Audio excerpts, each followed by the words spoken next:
伫咧台南叫做是连角鸟，也那伫咧高雄的美浓是叫做雅莲鸟，因为高雄美浓是全台湾上界大的雅莲产地。雅莲农友为着这雅莲鸟，搁再组成巡守队，透过政府和高雄鸟仔会合作，今年农友有通报10个伫雅莲田内面的鸟仔收。林业也搁这林业及自然保育署也提出着生态服务有薪水概念，甲在地农友来合作，做伙为野生动物的生态打拼。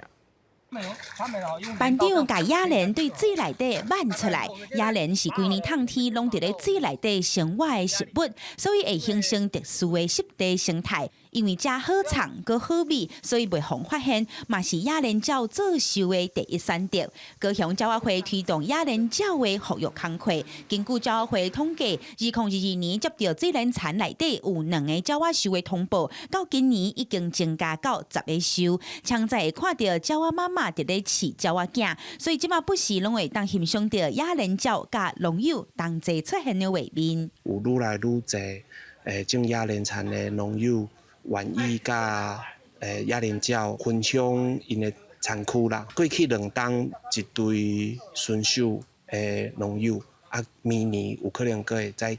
增加一队。雅莲鸟做收了后，鸟仔会只讲会用蓝色的飘线，甲伊的收飘示出来。提醒农友讲，等雅莲鸟大只，会当离收讨价了后，才会重新返头来种雅莲。三小班的班长讲，为着要等雅莲鸟大汉，种植的周期其实受到影响，通常会减收1期。不过高雄鸟仔会积极伫咧当地做服务，嘛有哪来哪侪农友受到感动，愿意减产加入巡守队。种那个菱角跟芡实，给它